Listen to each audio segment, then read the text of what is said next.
The courtroom fell silent as Howard Beckman, the HOA security officer, stood before Judge Martinez, with his chest puffed out like a rooster claiming territory. His uniform, pressed to military precision despite never serving a day, caught the harsh fluorescent lights as he pointed an accusatory finger toward the defendant's table. "Your Honor, I'm filing this lawsuit against Malcolm Washington for criminal trespassing in Willowbrook Estates, a private gated community where he had absolutely no business being." Howard's voice carried the self-righteous tone of a man who believed his authority extended far beyond its actual boundaries. This individual was clearly up to no good, casing houses for potential burglary. When I approached him to question his presence, he became hostile and refused to comply with lawful orders. Malcolm Washington sat perfectly still at the defendant's table, his charcoal gray suit impeccable, his hands folded calmly in front of him. Not a single muscle in his face betrayed the storm brewing beneath his composed exterior. He had learned long ago that in situations like these, silence spoke louder than protests. His attorney, Sarah Chen, glanced at him with concern, but Malcolm simply nodded, almost imperceptibly. Judge Martinez raised an eyebrow. "Mr. Beckman, you're aware this is a civil hearing, not a criminal proceeding. You cannot file criminal charges in this court." Howard's face flushed red. "Well, yes, Your Honor.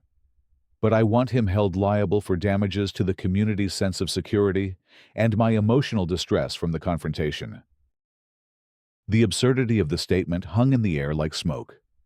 Malcolm's lips twitched, almost imperceptibly, the only sign that he found Howard's dramatic presentation amusing rather than offensive.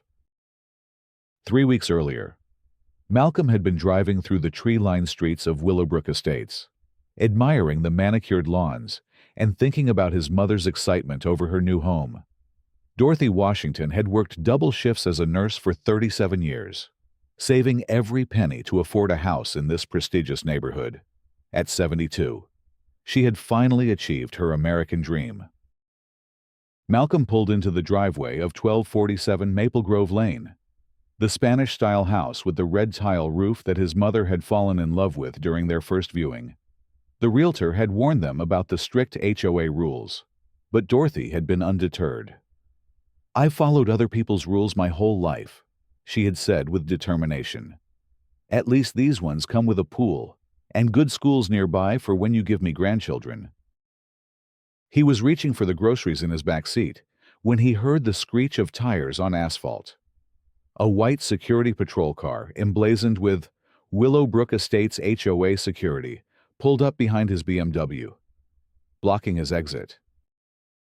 Howard Beckman emerged from the vehicle like he was responding to a bank robbery rather than investigating a man unloading groceries. His hand rested on the radio clipped to his belt, and his aviator sunglasses reflected Malcolm's image back at him in duplicate. "Sir, I need to see some identification," Howard announced, his voice carrying the authority of someone who had watched too many police procedural shows. "You're in a private community, and I don't recognize you as a resident." Malcolm straightened slowly, the grocery bag still in his hands.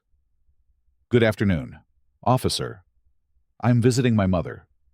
She lives here." His voice was calm, professional, the same tone he used when addressing federal judges. "That's what they all say." Howard stepped closer, his boots clicking on the concrete driveway. "I'm going to need to see some ID and proof that you have legitimate business in this community." The request was reasonable enough, though the tone made Malcolm's jaw tighten slightly. He set the groceries down carefully and reached for his wallet. "Here's my driver's license. My mother is Dorothy Washington. She just moved in last month."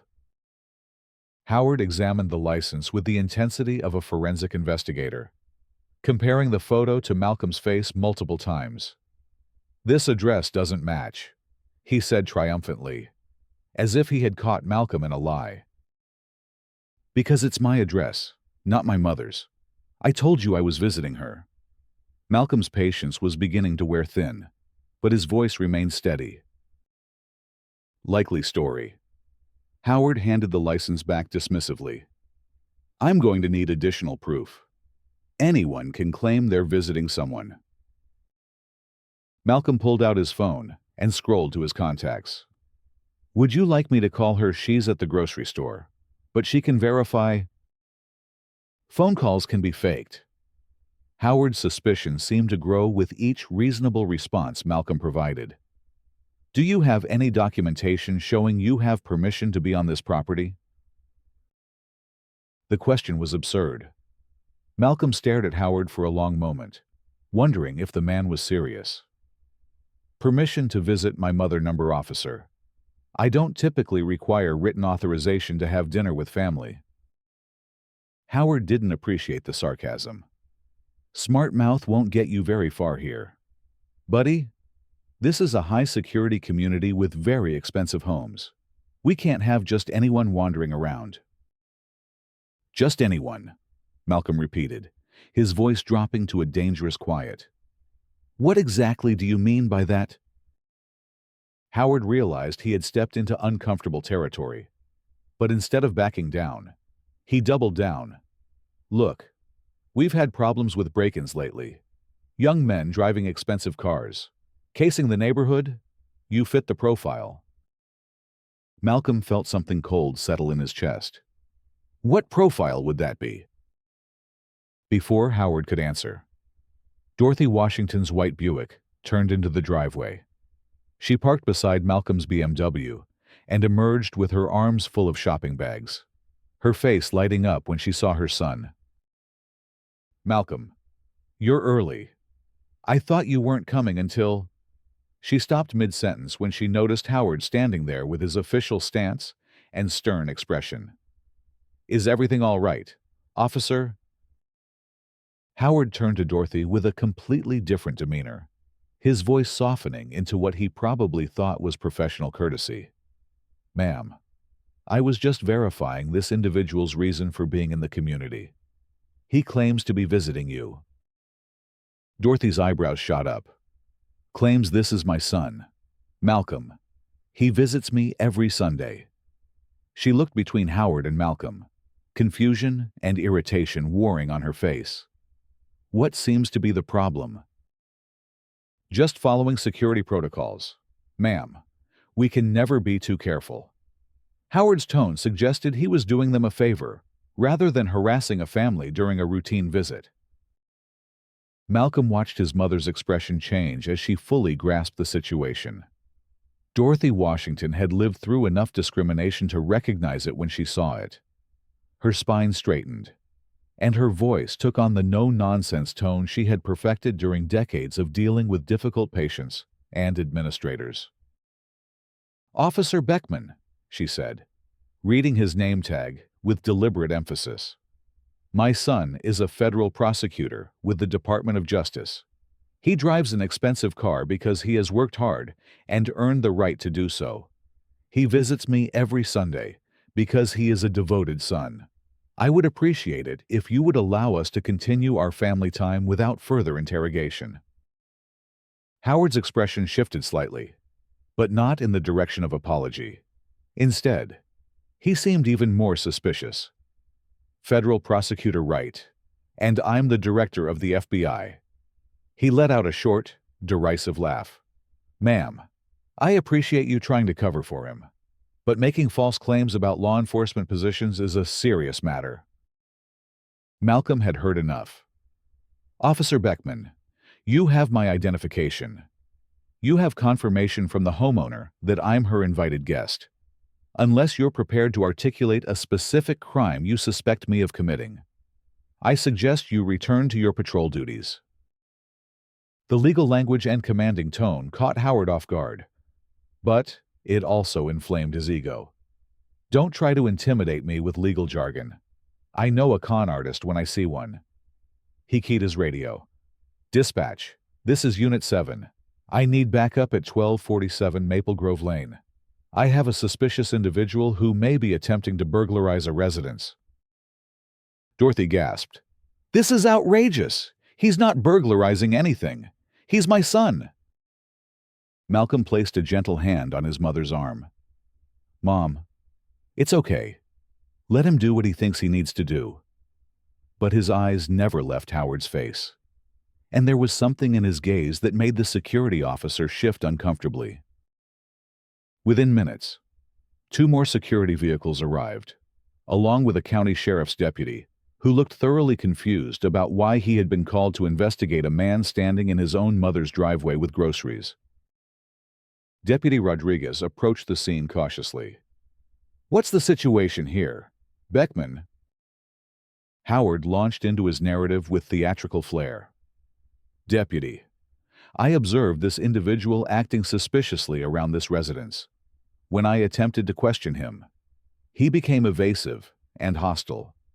He's claiming to be related to the homeowner, but his story doesn't add up. I believe he may have been casing the house for potential burglary." Deputy Rodriguez looked at Malcolm, then at Dorothy, then at the groceries scattered on the driveway. "Sir, do you have identification?" Malcolm handed over his driver's license again, along with his Department of Justice credentials. Rodriguez examined both carefully, his expression growing increasingly puzzled. "Mr. Washington, you're with the DOJ. Assistant U.S. Attorney for the Southern District. I prosecute federal crimes including civil rights violations." Malcolm's tone was neutral, but the implication hung in the air like a challenge.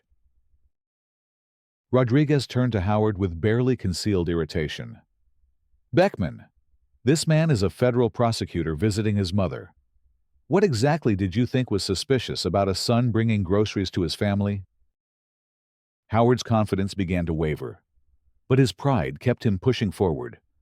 "How was I supposed to know that people lie all the time? I was just doing my job, protecting the community." "Your job is to patrol the community, not harass residents and their families," Rodriguez said sharply. "Ma'am," he addressed Dorothy, "I apologize for this confusion. You're free to continue your evening." But Howard wasn't finished. As the deputy walked back to his car, Howard approached Malcolm one more time. "Don't think this badge makes you untouchable," he said in a low voice, meant only for Malcolm's ears. "I've got my eye on you now. Next time you set foot in this community, you better believe I'll be watching." Malcolm studied Howard's face for a long moment. "Officer Beckman, I want to make sure I understand you correctly. Are you threatening a federal law enforcement officer?" "I'm not threatening anyone. I'm promising to do my job." Howard's voice was loud enough for the other officers to hear, but his eyes conveyed a different message entirely. As the security vehicles finally departed, Dorothy shook her head in disgust. "In all my years, I have never experienced such blatant, such obvious." She struggled to find words strong enough to express her outrage. "Racial profiling," Malcolm finished quietly. "The word you're looking for is racial profiling." Dorothy looked at her son with a mixture of sadness and fury.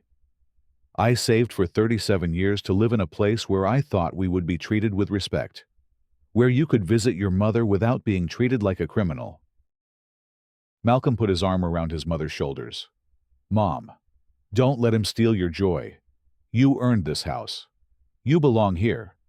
And we're going to make sure this never happens to anyone else's family." But Howard Beckman wasn't finished with Malcolm Washington. Over the following weeks, he made good on his promise to watch every Sunday when Malcolm visited his mother. Howard found reasons to patrol Maple Grove Lane. He would drive slowly past the house, sometimes parking across the street with his window down, watching the house with obvious surveillance. He questioned neighbors about the suspicious regular visitor to Dorothy's house. He filed reports about unusual activity whenever Malcolm's car was in the driveway. He even went so far as to photograph Malcolm's license plate and run background checks through channels he had no legal authority to access. The harassment escalated when Howard learned about the upcoming annual HOA meeting. As head of security, he had the right to address the board about safety concerns in the community. He saw this as his opportunity to make a case that would result in Malcolm being banned from the neighborhood entirely. Howard spent weeks preparing his presentation, gathering what he considered evidence of Malcolm's suspicious behavior.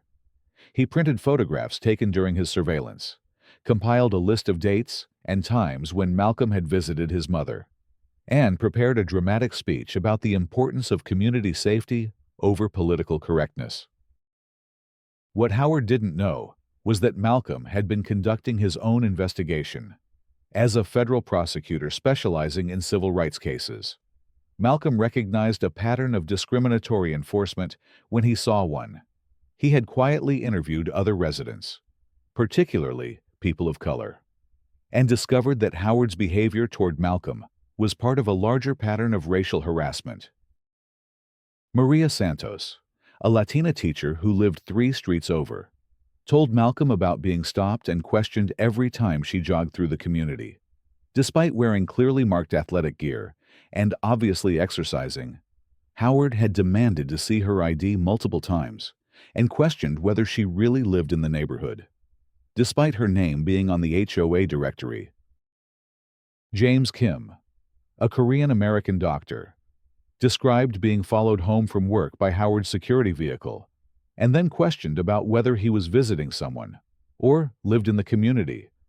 When James produced his garage door opener and demonstrated that he lived there, Howard had accused him of potentially having stolen the device. The pattern was clear and documented. Howard Beckman was using his position as HOA security to systematically harass residents and visitors of color while never questioning white individuals under similar circumstances. Malcolm had enough evidence to file federal civil rights charges, but he wanted to give the community a chance to address the problem internally first.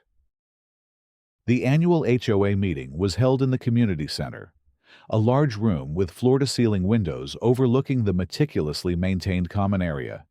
Nearly 100 residents packed the space, many of them drawn by rumors about a contentious security presentation and potential policy changes. HOA President Jennifer Walsh, a real estate agent in her 50s who had lived in Willowbrook Estates since its founding, called the meeting to order. The first hour consisted of routine business budget reports, landscaping updates, and discussions about pool maintenance schedules. Then Howard Beckman took the floor. He strode to the front of the room with the confidence of a prosecutor presenting a slam-dunk case. His security uniform was perfectly pressed, his badge polished to a mirror shine. He had prepared a PowerPoint presentation that he launched with theatrical timing. Ladies and gentlemen, residents of Willowbrook Estates, I stand before you tonight to address a serious threat to our community safety. Howard's voice carried to every corner of the room. For weeks, I have been documenting suspicious activity involving an individual who has been conducting what I believe to be surveillance operations in our neighborhood. He clicked to his first slide, which showed a photograph of Malcolm's BMW in Dorothy's driveway. This vehicle, driven by the same individual, has appeared in our community on multiple occasions. The driver has been observed spending extended periods of time examining houses, taking note of security measures, and displaying behavior consistent with criminal reconnaissance. Dorothy Washington, sitting in the 3rd row, felt her blood pressure rising.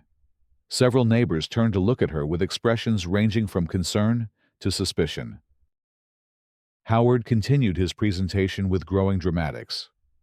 When I attempted to question this individual about his presence in our community, he became hostile and evasive. He claimed to be visiting a resident, but his behavior suggested otherwise.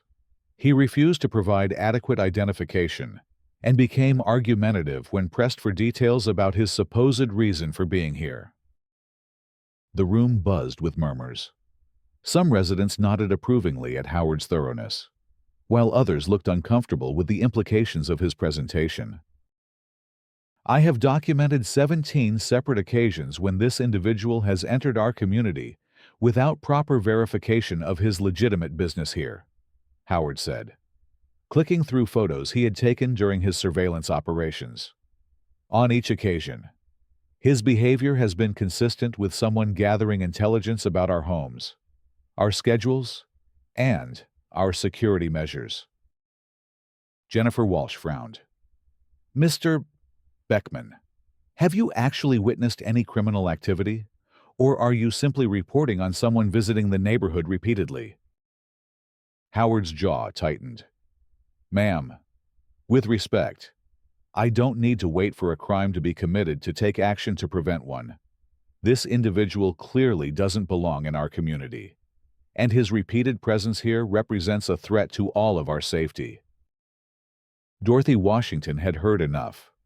She stood up slowly, her 72-year-old frame somehow commanding the attention of the entire room. Mr. Beckman, the individual you're describing is my son. The room fell silent. Howard's face went pale, then flushed red as he realized his carefully prepared presentation had just been derailed by an inconvenient truth. Ma'am, Howard began, but Dorothy cut him off. My son Malcolm visits me every Sunday. He brings me groceries and stays for dinner because he is a good son who cares about his mother. The suspicious behavior you've documented is a federal prosecutor spending time with his family. Dorothy's voice grew stronger with each word. What you have actually documented, Mr.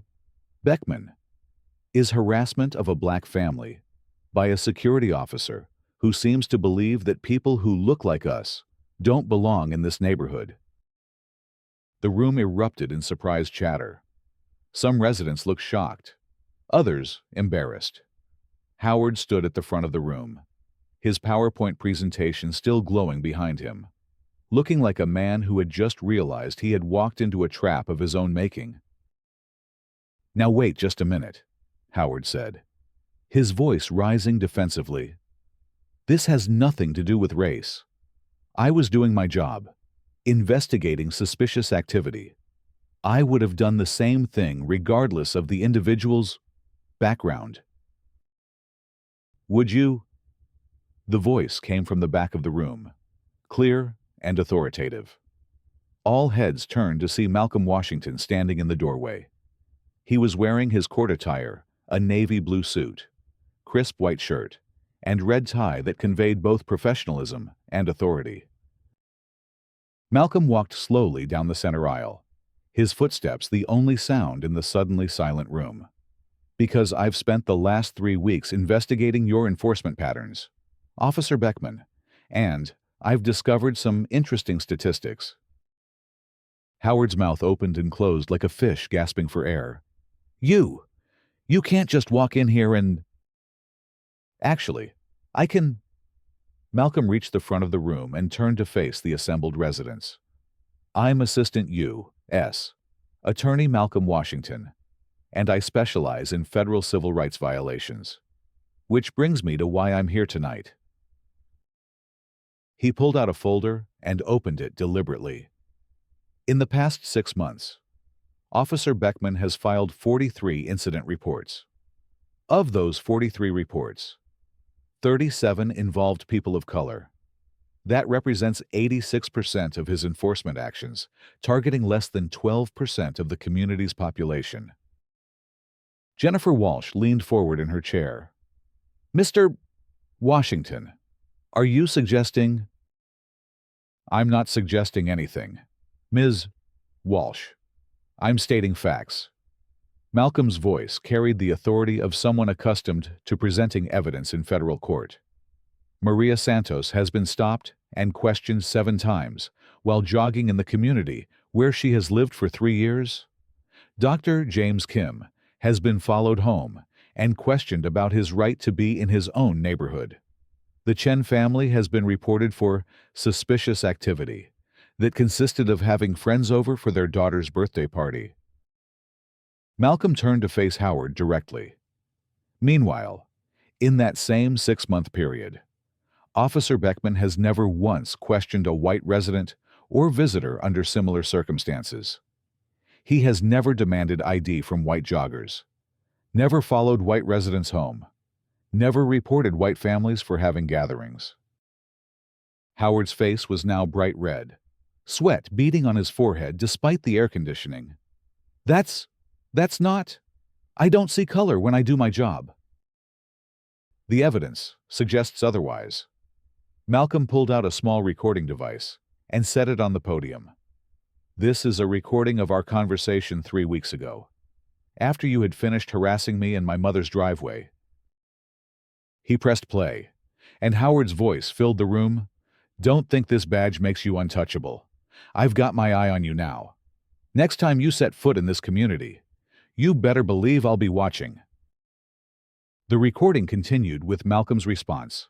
Officer Beckman, I want to make sure I understand you correctly. Are you threatening a federal law enforcement officer?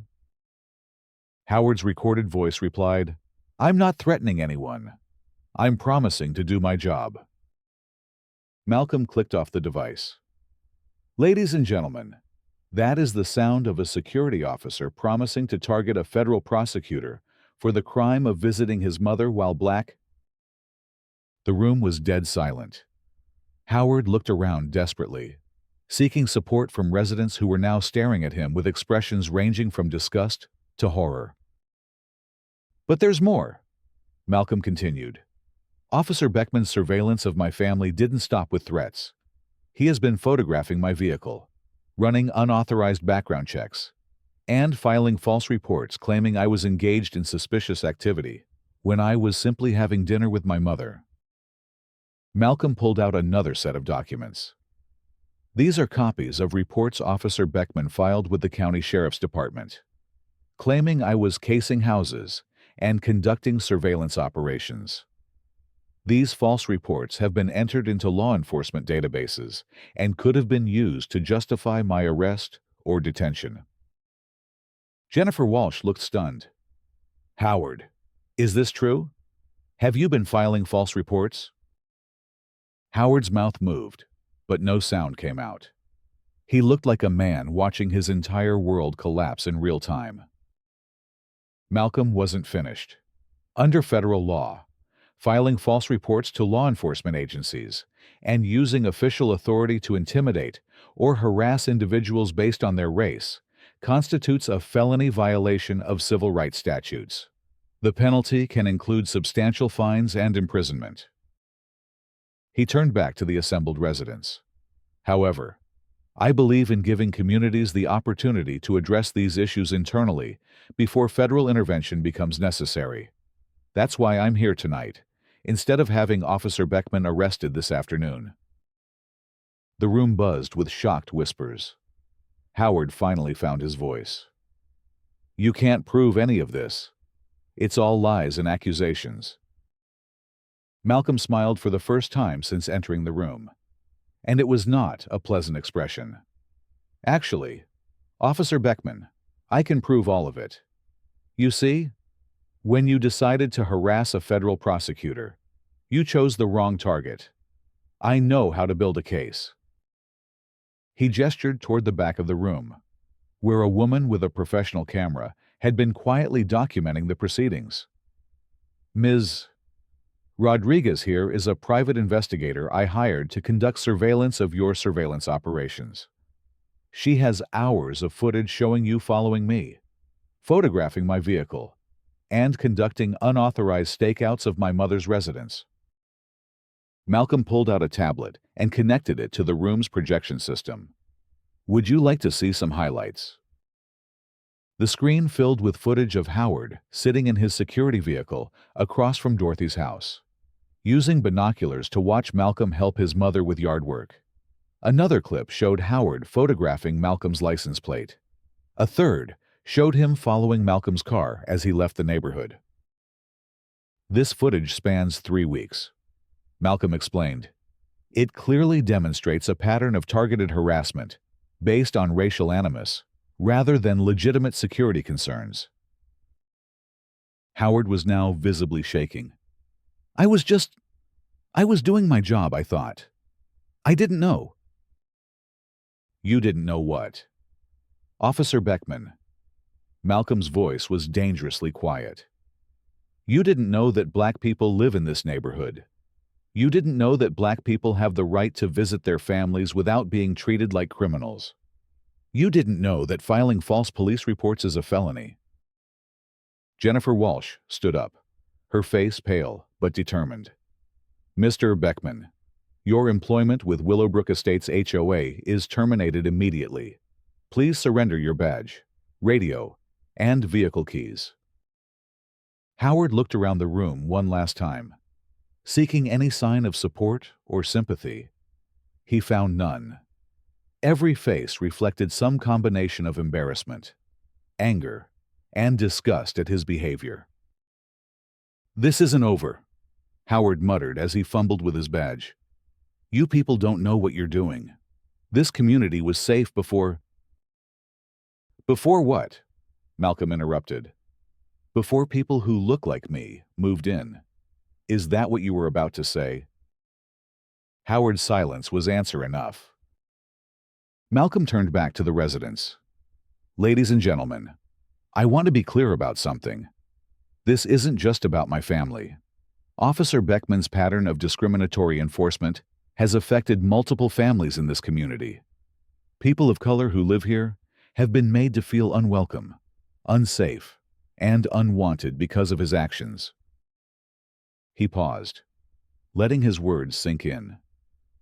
However, I also want to acknowledge that many of you have been supportive neighbors to my mother. You've welcomed her into the community, included her in social activities, and treated her with the respect and kindness she deserves.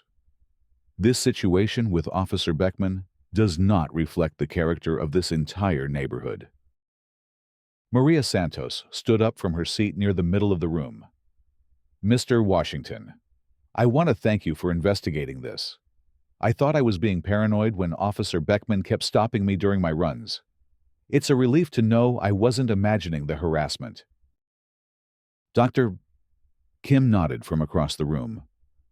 I've been considering moving because of the constant suspicion and questioning. Maybe now my family can feel comfortable in our own neighborhood. Jennifer Walsh cleared her throat. Mr. Washington, what can we do to ensure this never happens again? How can we make sure all our residents feel safe and welcome? Malcolm had been hoping for exactly this question. I'd recommend implementing comprehensive anti-discrimination policies for all HOA staff and vendors. Require implicit bias training for anyone in a security or enforcement role. Establish a clear complaint process for residents who experience discriminatory treatment. And consider forming a diversity and inclusion committee to ensure these policies are actually implemented. He pulled out another document. I've drafted a proposal that addresses all of these issues. It's based on best practices from other communities that have successfully addressed similar problems. Jennifer looked relieved to have concrete steps to follow. We'll put this to a vote at our next board meeting, but I'm confident it will pass unanimously. Howard, who had been standing frozen during this exchange, finally spoke up. What about the lawsuit? I filed a legitimate complaint. Your lawsuit is frivolous and will be dismissed, Malcolm said firmly. In fact, given the evidence of your pattern of harassment and false reporting, you should be more concerned about the criminal charges you're likely to face. Malcolm turned to address the room one final time. Deputy Rodriguez, who responded to Officer Beckman's false report 3 weeks ago, has been investigating the pattern of discriminatory enforcement. Based on the evidence we've gathered tonight, formal charges will likely be filed within the week. Howard's legs seemed to give out, and he sank into a nearby chair. The reality of his situation was finally sinking in. His harassment of Malcolm Washington hadn't just cost him his job. It had potentially cost him his freedom. Jennifer Walsh looked around the room at the assembled residents. I want to personally apologize to the Washington family and to any other residents who have been affected by Mr. Beckman's inappropriate behavior. This is not the kind of community we want to be, and we will do better. The meeting concluded with a standing ovation for Malcolm and Dorothy Washington. Neighbors who had previously been strangers approached them with apologies, support, and invitations to future community events. The transformation in the room's atmosphere was remarkable. As residents filed out, many stopped to speak with Malcolm. Some shared their own experiences with Howard's discriminatory behavior. Others offered support for his mother and expressed shame that she had been made to feel unwelcome. The community was beginning to heal from the damage caused by one man's prejudice and abuse of authority. Dorothy Washington watched her son accept congratulations and appreciation from their neighbors, her pride evident in every line of her face. This was why she had raised him to be strong, educated, and principled. This was why she had worked double shifts for 37 years, saving every penny for a better life, not just so she could live in a beautiful house, but so her son could stand up for what was right and make the world a little more just. Howard Beckman slipped out of the community center alone, his security uniform now feeling like a costume from a play that had ended badly. Within a week, he would be arrested on charges of filing false police reports, abuse of authority, and federal civil rights violations. His case would become a cautionary tale about the consequences of letting personal prejudice masquerade as professional duty. The community of Willowbrook Estates implemented Malcolm's recommended policies within a month. They hired a new security company with comprehensive diversity training and clear accountability measures. The anti-discrimination policies became a model adopted by other HOAs throughout the region.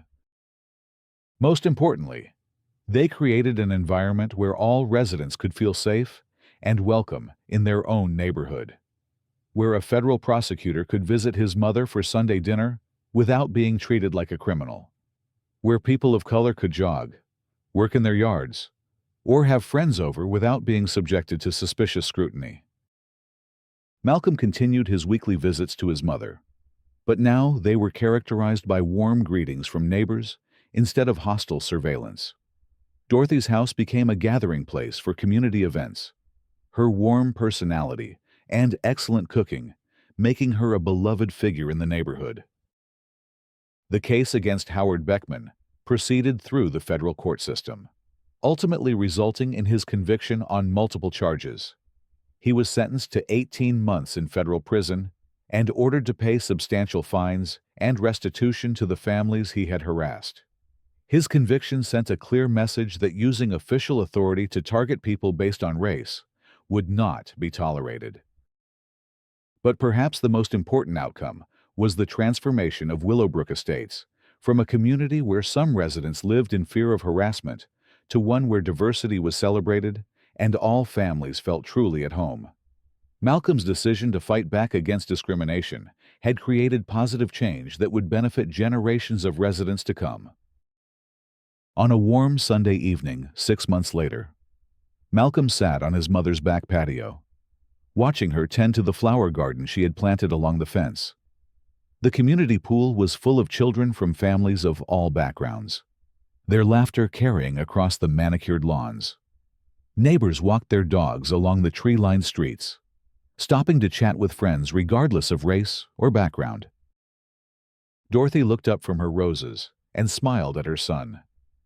"You know, I think this is exactly the kind of neighborhood I always dreamed of living in. A place where people treat each other with respect and kindness."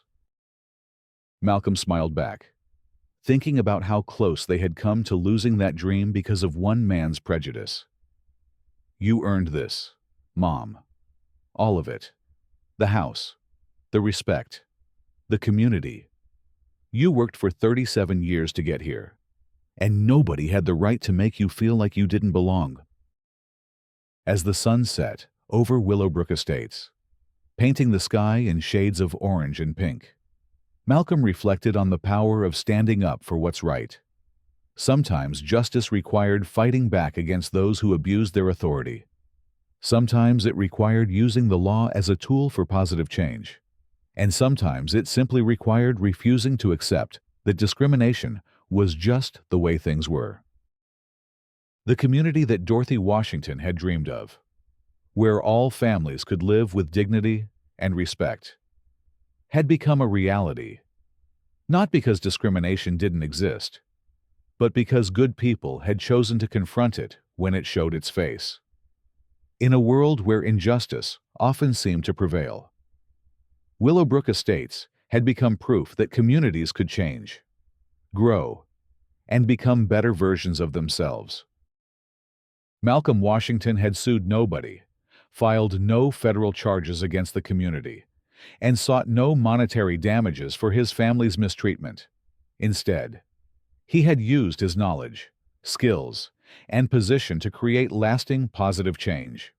He had turned a moment of injustice into an opportunity for growth, understanding, and genuine community building.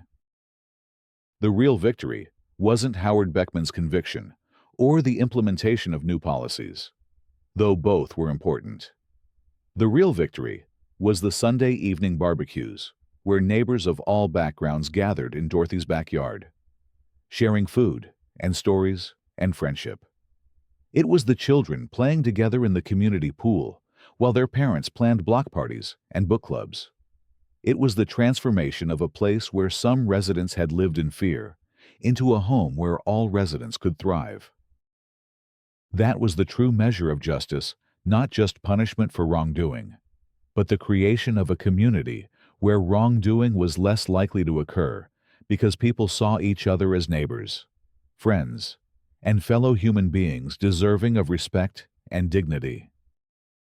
As Malcolm helped his mother clean up the dinner dishes, he thought about the letter he had received that week from Maria Santos, thanking him for his intervention and inviting his family to her daughter's quinceañera. He thought about Dr. Kim's invitation to join the community softball league. He thought about Jennifer Walsh's request for him to speak at the next regional HOA conference about building inclusive communities. Howard Beckman had intended to make Malcolm Washington feel unwelcome in Willowbrook Estates. Instead, his actions had made Malcolm a respected leader in the community, and his mother a beloved neighbor. Sometimes, Malcolm reflected, the best response to hatred was to build something better in its place. The community of Willowbrook Estates had learned an important lesson about the difference between security and harassment, between protection and prejudice. They had discovered that true community safety came not from excluding people who looked different, but from including everyone and treating all residents with equal respect and dignity. In the end, Howard Beckman's lawsuit had accomplished something, just not what he had intended. It had brought a community together, strengthened bonds between neighbors, and created a model for how other communities could address discrimination and build more inclusive environments for all residents. Justice. Malcolm had learned over his years as a prosecutor, wasn't just about punishment for wrongdoing. True justice was about creating conditions where everyone could live with dignity, respect, and the full protection of their rights. In Willowbrook Estates, that kind of justice had finally been achieved.